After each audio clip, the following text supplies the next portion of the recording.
오늘 주실 하나님 말씀 같이 나누겠습니다. 요한복음 13장 34절 35절 사랑으로 회복되는 공동체입니다. 우리 두 구절이니까 같은 목소리로 읽도록 하겠습니다. 시작. 새 계명을 너희에게 주노니 서로 사랑하라. 내가 너희를 사랑한 것 같이 너희도 서로 사랑하라.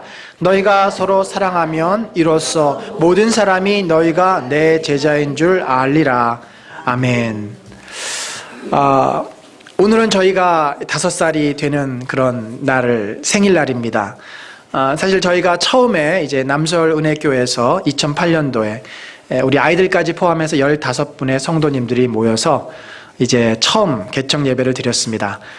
지난 일원동에 있는 그 강남 가정지원센터에서 3년 반 정도를 이제 기도하며 기다리며 준비하다가 작년 1월 29일 날 이곳에 입당을 했습니다. 그때 입당할 때만 해도 한 22, 23분 정도의 우리 가족이었는데 이제 지난주까지 저희 교회 등록하신 총 우리 아이들까지 포함해서 57명이 등록한 상태고요. 이제는 조금씩 성장해가는 그런 참 복을 저희들이 누리고 있습니다. 무엇보다도 제가 개인적으로 이 담임 목사로서 너무나 감사한 것은 우리 3년 반 동안 준비하며 기도하며 기다렸던 우리 기존 교인들과 또 1년 좀 넘게 새로 등록해 주신 또 새로운 가족들과 서로 어쩜 그렇게 친형제 자매처럼 가족처럼 또 따뜻하고 살갑게 지내는지 제가 다 시기가 날 정도고 놀랄 정도입니다. 전혀 어떤 텃세라든지 이런 거는 찾아볼 수가 없고 얼마나 그 안에서 나누어지는 사랑과 따뜻함을 볼 때마다 정말 주님이 이것을 통해서 공동체를 이루어 가시는구나 하는 것들을 느끼게 됩니다. 뿐만 아니라 제가 담임 목사로서 성도 한 분 한 분을 볼 때마다 그분들의 어떤 영적으로 성장하고 자라가야 될 나름대로의 목표들이 있습니다. 여러분들은 그런 것들을 느끼는지 안 느끼는지 모르시겠지만 저는 한 분 한 분을 놓고 기도할 때마다 이분이 이렇게 성장하고 이렇게 자라가야 되는데 라고 하는 그런 그림들이 있어요. 근데 그 그림이라는 것이 하루아침에 될 수 있는 것도 아니고 제가 그것을 막 힘을 다하고 침을 튀겨가면서 설명을 드린다고 여러분들이 그렇게 또 그것을 받아들일 수 있는 것도 아니죠.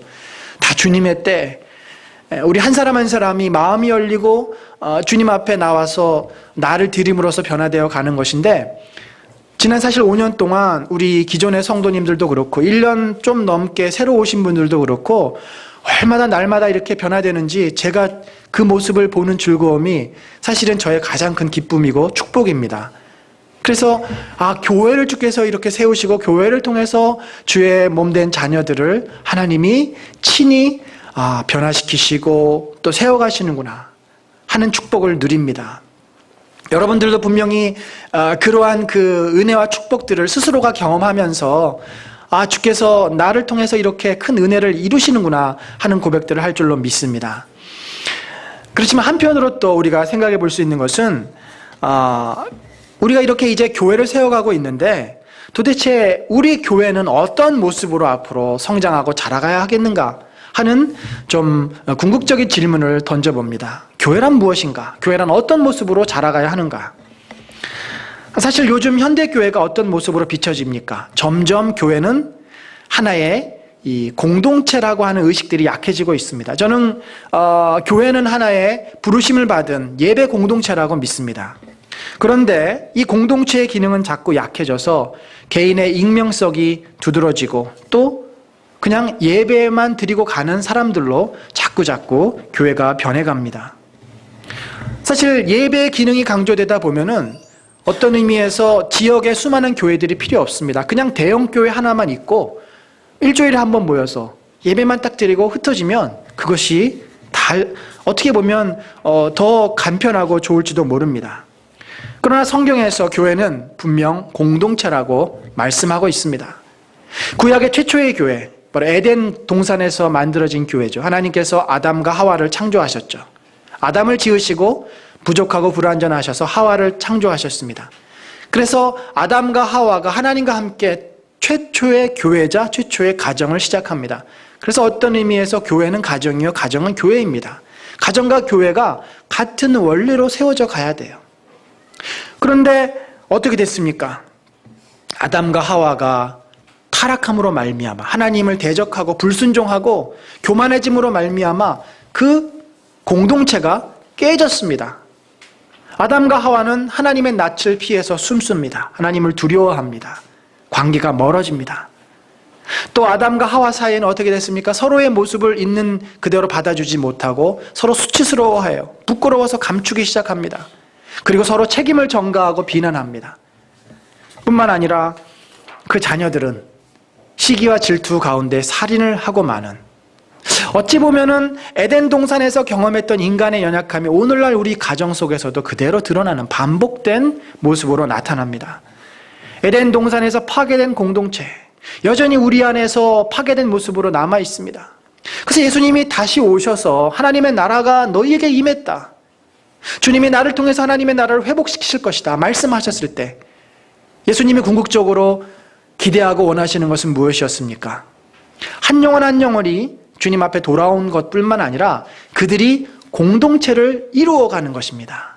깨진 공동체가 회복되는 것입니다. 가정이 회복되고 교회가 회복되고 하나님과 성도들이 같이 하나님 앞에서 기뻐하며 서로 사랑하고 즐거워하는 공동체를 회복하는 것이 예수 그리스도께서 이 땅에 오신 궁극적인 목적입니다. 그래서 바울도 에베소서에 보면은 이렇게 말씀하고 있어요.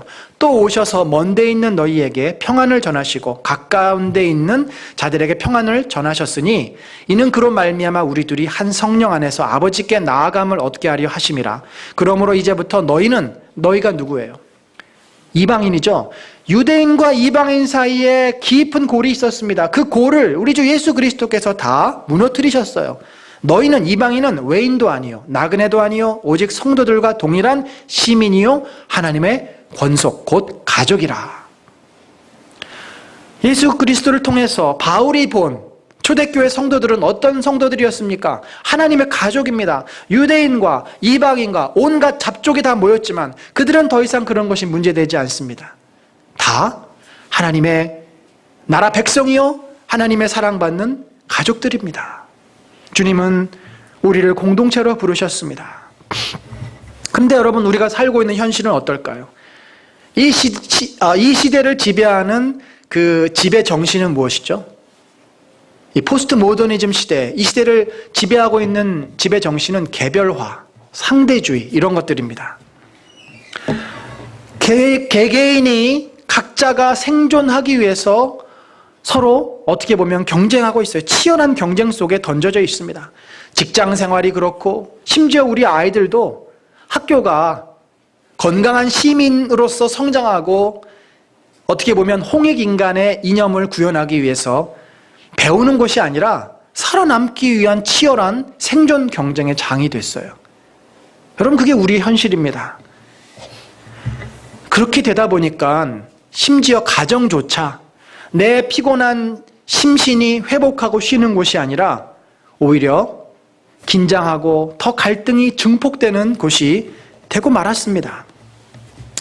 여러분, 가정이 그런지 안 그런지는 제가 잘 모르겠지만 일반론을 말씀드리는 거니까 아니라고 너무 강하게 반발하지 마시고, 일반적으로 우리 지금 이 시대에서 각 가정에 그 서열을 매긴다고 하면 서열 1순위는 누굽니까? 서열 1순위는 엄마들입니다. 엄마들, 아내들. 그래서 어부인이라고 그랬잖아요. 어부인. 이게 어자가 임금 어자입니다. 그러니까 우리 부인들의 엄마의 명령은 왕의 명령이다. 1순위는, 부동의 1순위는 엄마들이에요. 자, 그럼 2순위는 누구죠? 2순위는 공부 잘하는 아들. 공부 잘하는 애 붙어야 돼요. 공부 못하면 3순위로 밀립니다. 3순위는 말 잘 듣는 딸. 말을 잘 들어야 돼요. 말을 잘 듣고 공부도 잘하면 금방 2순위로 올라갑니다. 그럼 우리 아빠들의 순위는 몇 순위입니까? 애석하게도 5순위. 그럼 4순위는 뭐죠? 우리 집 이쁜 강아지. 그러니까 아빠들은 4순위도 못 들어요. 어쩌다가 좀 부인의 눈에 잘 이제 보이면 이쁜 짓 좀 하고 보너스 좀 두둑이 갖다 주고 이러면 이제 4순위로 좀 올라갈 수 있어요. 여러분, 가정 안에서 사실 일어나는 갈등, 이 순위 싸움, 또 엄마의 그 강력한 파워로 자녀들을 끌고 가고 짓누르고 마음대로 휘두르려고 하는 그 갈등은 어제 오늘의 일이 아니에요. 이미 부모의 그 무능력 속에서 가인과 아벨의 갈등은 깊어졌고 형제끼리 살인하고 마는 그 에덴에서부터 시작돼서 야곱 요셉을 거쳐가지고 아브라함 시대 오늘날까지 이 가정의 갈등의 문제는 변함없이 여전히 우리들에게 남아있는 것을 봅니다. 인간은 타락한 이후로 먹고 살기 위한 치열한 생존 경쟁 속에 던져져 있습니다. 우리는 계속해서 경쟁하고 갈등하고 살아옵니다. 그런데 문제는 옛날에는 먹을 것이 없어서 그랬다고 하지 않습니까? 그렇지만 오늘은 먹는 것 때문에 서로 싸우는 시대는 아니에요. 적어도. 물론 우리가 저 아프리카라든지 아주 빈민국은 이미 오래전에 벗어났으니까. 그런데도 가정은 어떤 곳이 됐습니까? 가정은 치열한 경쟁의 그 선상에 놓여져 있어요. 어떻게 보면은 사회나 학교에서 승리하기 위한 일종의 훈련소 역할을 해요. 아내들은 남편이 사회에서 더 잘 되기 위해서 이 모양 저 모양으로 코치를 하고, 좋은 말로 코치지 사실은 잔소리. 또 아이들을 더 강하게 살아남게 하도록 여러 가지로 영양소를 주는데, 학원이라고는 영양소, 다양한 이 훈련소를 통해서 아이들을 더 강하게 키우려고 만듭니다.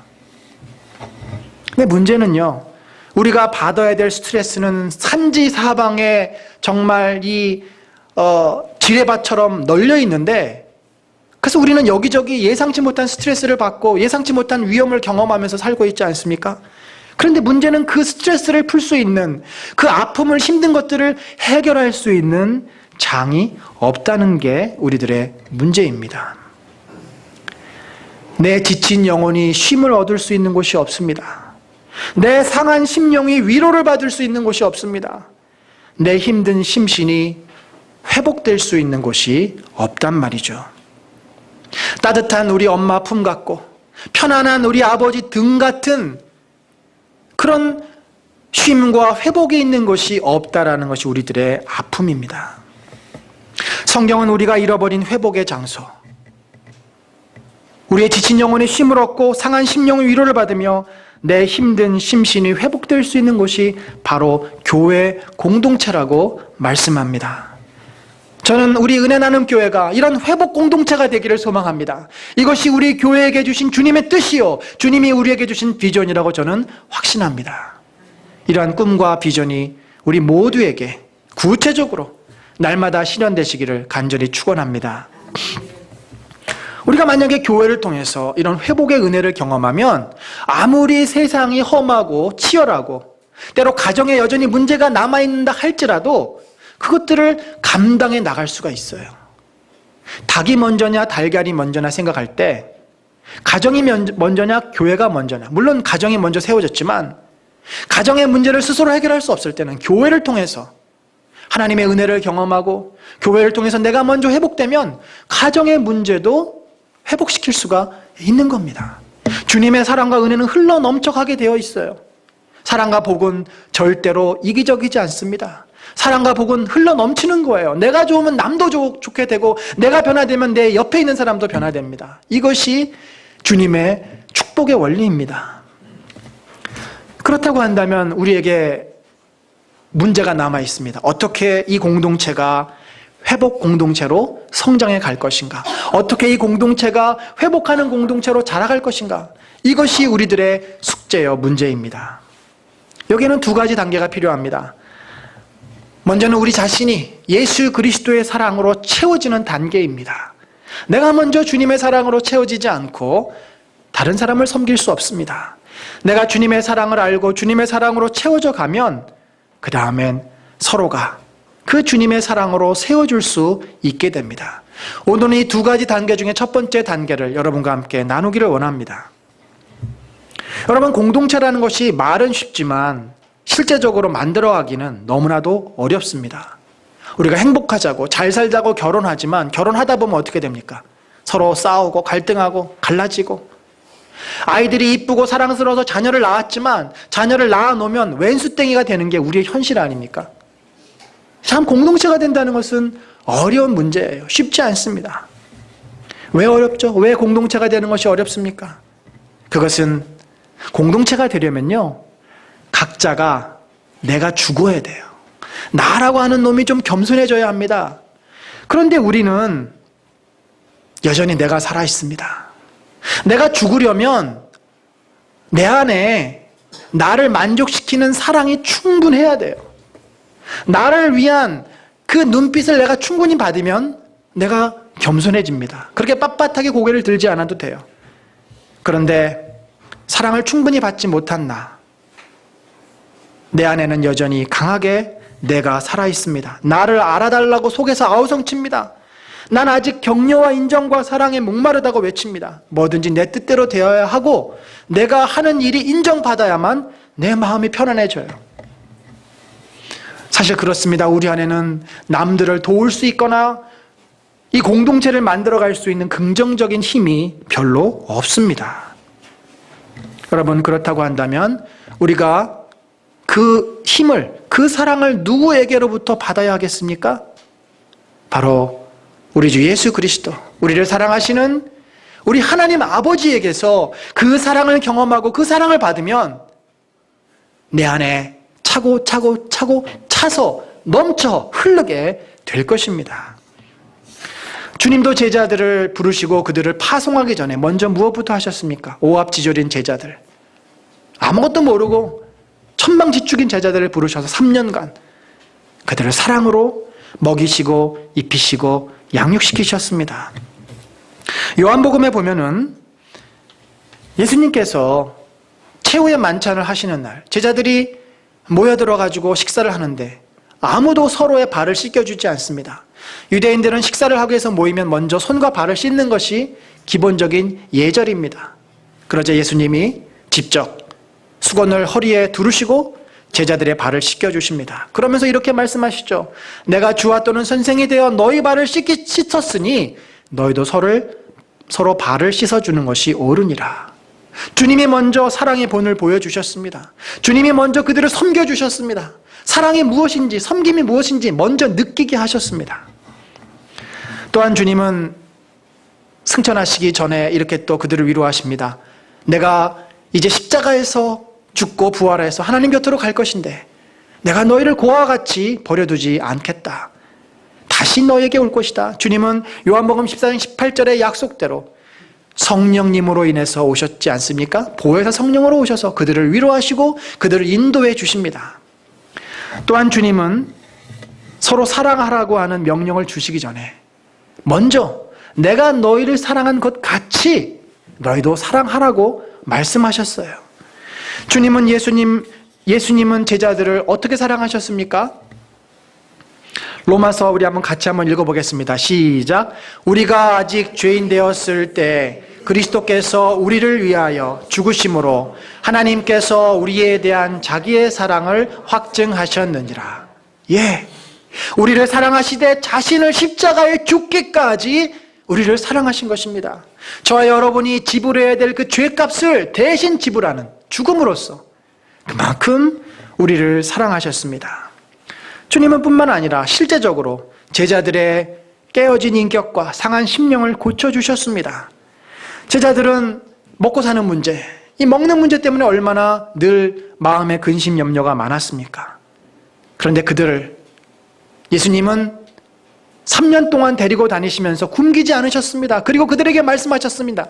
너희는 먼저 그의 나라와 그의 의를 구하라. 무엇을 먹을까, 무엇을 마실까, 무엇을 입을까 염려하지 마라. 내가 너희를 다 그렇게 3년 동안 먹이고 입히고 키우지 않았니?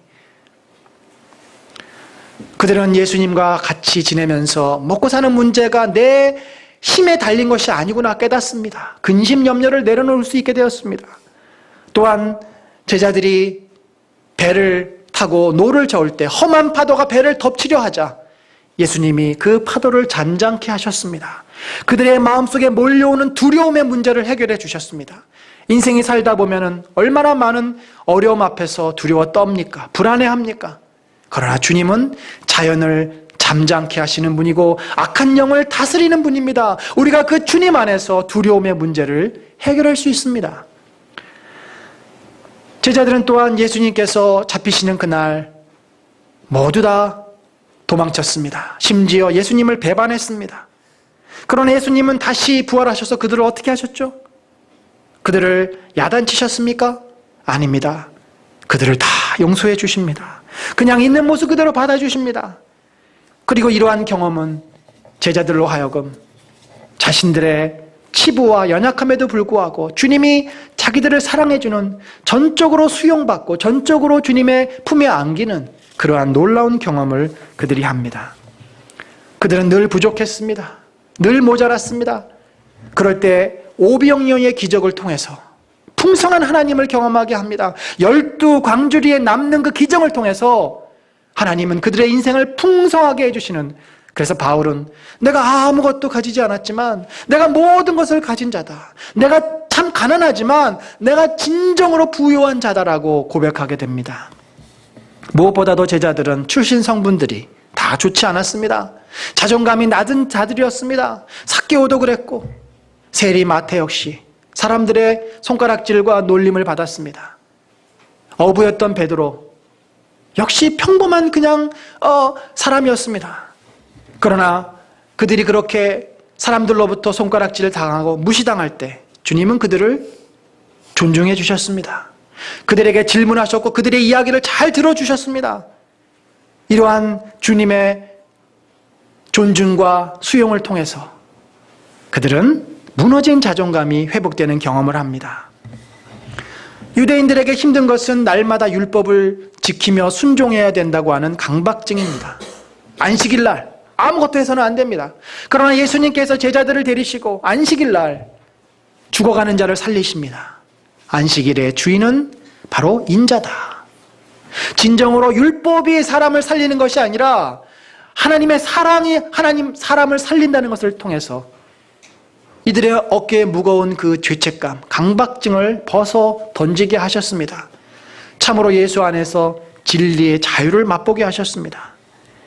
그들은 늘 교만해서 서로 싸웁니다. 누가 더 크냐? 누가 더 예수님의 나라가 임할 때 우의정이 되고 좌의정이 될 것이냐? 교만한 그들을 주님께서는 아이들 앞에 세우셔서 진정으로 겸손이 무엇인지, 하나님 나라가 섬기는 자의 것임을 깨닫게 하셨습니다. 육의 눈이 어두워 이 땅의 것만 추구하던 제자들에게 변화산의 놀라운 기적을 통해서 영적인 눈을 띄워주셨습니다. 하나님의 나라를 보게 하시고 천국을 소망하게 하십니다. 여러분, 제자들은 아무것도 아닌 존재였습니다. nothing이었어요. 그러나 그들에게 하나님은 예수 그리스도의 사랑과 예수 그리스도의 회복의 역사를 통해서 something이 되게 하셨어요. 중요한 사람이 되게 하셨습니다. 자신의 인생의 가치를 발견하고 참으로 귀하게 쓰임받는 인생이 되게 하셨습니다. 여러분, 이것이 제자들만의 일입니까? 아닙니다. 저와 여러분에게도 주님 그 일을 하기를 원하시고 지금 그 일을 이미 시작하셨습니다. 우리가 어떻게 반응해야 하겠습니까?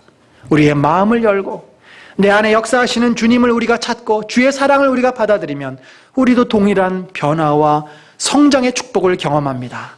우리 한번 요한복음 14장 21절 같이 읽어봅니다. 시작. 나를 사랑하는 자는 내 아버지께 사랑을 받을 것이요 나도 그를 사랑하여 그에게 나를 나타내리라. 아멘. 주님 그래요. 우리가 주님을 사랑하고 주님을 찾으면 주님이 우리에게 아버지의 사랑을 보여주신다고 말씀합니다. 주님이 우리를 구체적으로 사랑하시고 우리에게 그 뜻과 그 역사를 보여주신다고 약속하십니다. 여러분, 제자들이 그랬듯이 우리도 주님과 함께 더불어 살아야 합니다. 주님 앞에 나아가서 주님의 은혜를 경험하고 주님의 뜻을 구하고 주님의 사랑 안에 머물러 있을 때 우리의 연약함이 회복되고 우리의 부족함이 채워질 줄로 믿습니다. 그러한 은혜와 축복이 여러분에게 넘쳐나기를 간절히 축원합니다. 그런데 이것이 구체적으로 실제적으로 날마다의 삶 속에서 우리가 노력함으로 또 얻어질 수 있는 부분이 있어요.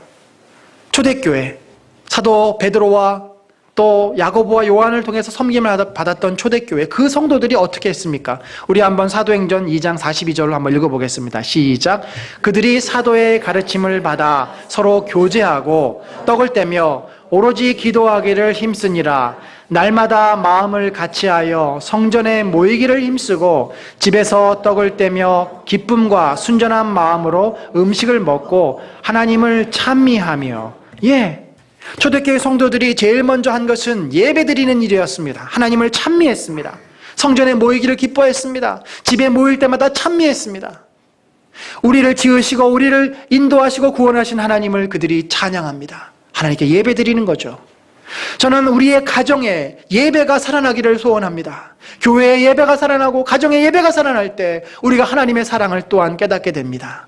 여러분들이 아이들을 불러놓고 수학과 영어와 국어를 가르치는 것도 좋지만, 어떻게 세상에서 살아남을 것인가 그 노하우를 전수해 주는 것도 좋지만, 아이들과 함께 하나님을 찾고 말씀을 나누고 예배를 드리면 그 속에 주님이 우리 아이들의 인생을 책임져 주실 것입니다. 우리가 주일 예배와 수요 예배를 통해서 주님을 고백합니다. 우리 모두가 예배에 힘쓰시기를 간절히 바랍니다. 예배를 통해 하나님을 찾고 예수 그리스도의 사랑과 은혜를 경험하십시오. 주님이 어디 계셔? 너무 막연해. 그러면 예배에 나오세요. 예배를 드리십시오.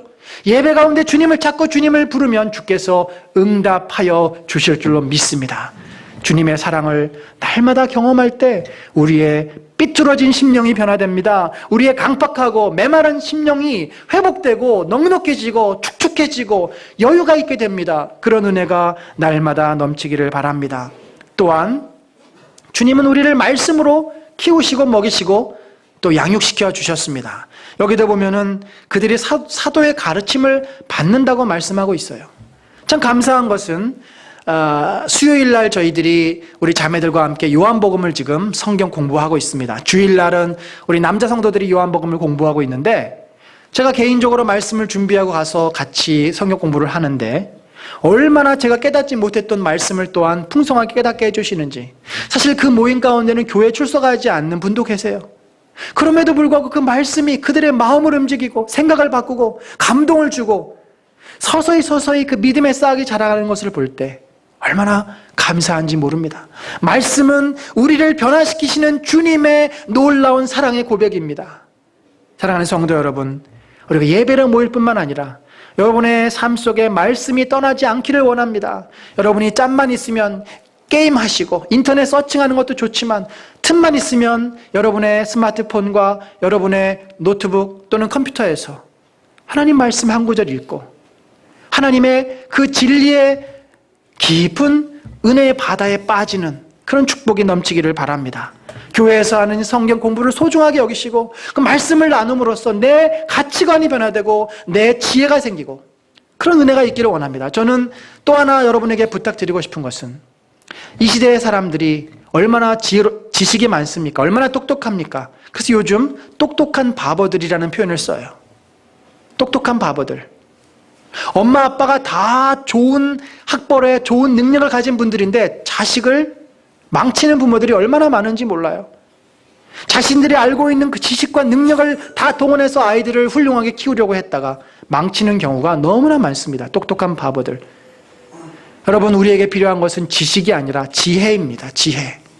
아이들이 옳은 것을 선택할 수 있고, 아이들이 진리를 판단하고 바르게 살아갈 수 있는 힘, 그것이 진리일진데, 지혜일진데, 지혜는 어디서 옵니까? 세상의 지식에서 오지 않습니다. 말씀에서 옵니다.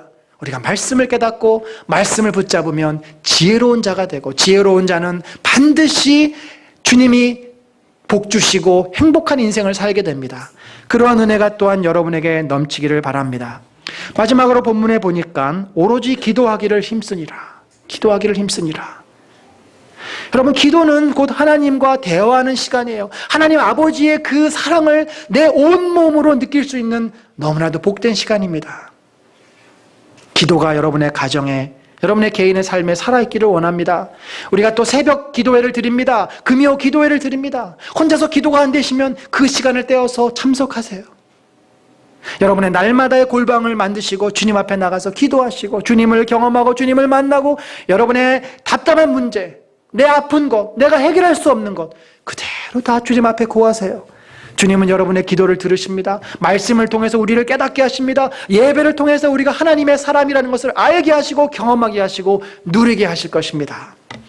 이러한 귀한 은혜들을 통해서 우리는 하나님의 사랑을 알아가고 예수님으로부터 우리가 조금씩 변화되어 성장해 갈 줄로 믿습니다. 우리 모두는 솔직하게 말씀드리면 정도는 달라도 각자의 환경 속에서 낮은 자존감과 부족감 또는 정서적인 두려움, 뭔가를 해야만 내가 사람들로부터 사랑받을 수 있다는 강박감, 이런 문제들을 다 가지고 있습니다. 이런 문제가 없는 사람이 없어요. 우리가 이 문제들이 주님 안에서 진정으로 회복되지 못하면 성경에서 말씀하고 있는 회복 공동체를 이루어가는 것이 어렵습니다. 왜 교회마다 갈등이 있고 목회자들에게 문제가 있고 아픔들이 있습니까? 바로 이 문제들이 주님 안에서 온전히 회복되지 못했기 때문입니다. 여느 교회에서 흔한 모습, 볼 수 있는 모습이 무엇입니까? 사실은 지금 내 마음, 내 속은 썩어 들어가는데도 내가 내 마음이 지금 아프다고, 내가 이런 문제가 있다고 말을 제대로 하지 못한 채 교회를 다녀요. 오히려 내 문제가 노출이 될까 봐 두려워하고 감추려고 합니다. 그래서 사람들하고 적당한 거리감을 두고 서로 피차 조심하면서 지내는 모습들을 봅니다. 여러분, 어떻게 보면 교회가 이미 우리의 지친 영혼을 회복시켜주는 곳이 아니게 되었습니다. 오히려 다른 짐 하나를 나에게 얹어주는 그런 교회도 참 많습니다. 사람들한테 잘 보여야 된다는 그 무거운 짐, 그래서 그 무거운 짐을 힘겹게 끌어안고 다니거나 아니면 사람들의 눈을 피해서 뒤에 앉았다가 얼른 도망가 버리고 마는 그런 교인들이 요즘 얼마나 많은지 모릅니다. 여러분, 과연 주님이 우리가 그렇게 세상 사람들하고 똑같이 지내라고 우리를 부르셨고 우리를 교회 안에 성도로 부르셨습니까? 그것이 교회의 진정한 모습입니까? 성경은 분명히 아니라고 말씀합니다. 교회는 우리의 지치고 상한 심령이 회복되는 회복 공동체입니다.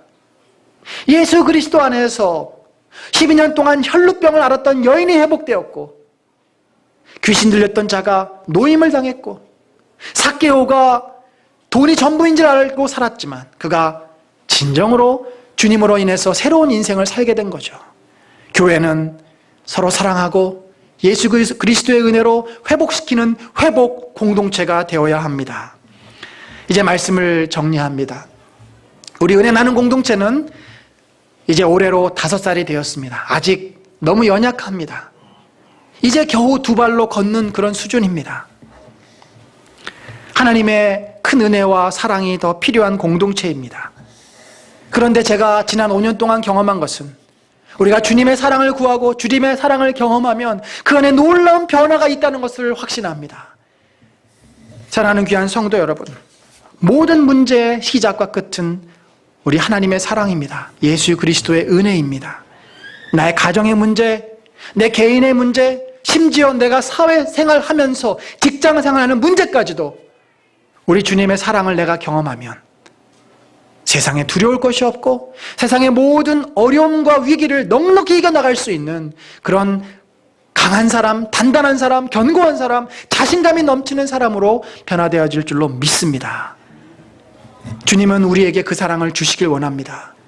신명기 9장 말씀에 보면은 너희는 마음과 뜻과 정성을 다하여서 너희의 하나님 여호와를 경외하며 사랑하라고 권면하십니다. 그런데 그렇게 하시는 이유가 무엇인 줄 아십니까? 그렇게 하면 다 너희가 복되게 하기 위함이라, 너희가 행복하기 위해서 우리가 딴 데 가서 엉뚱한 짓 할 필요 없어요.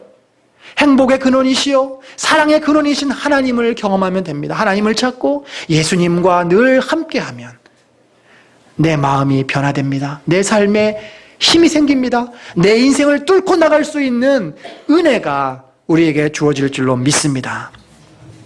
우리 은혜 나는 공동체는 어느 누구든지 이곳에 와서 그리스도의 사랑으로, 그리스도의 은혜로 회복되는 회복 공동체가 되기를 소망합니다. 우리가 그런 공동체를 저와 여러분이 주님 안에서 겸손함으로, 주님의 은혜를 구함으로, 주님의 사랑을 나눔으로 이루어가는 축복이 충만하시기를 간절히 축원합니다.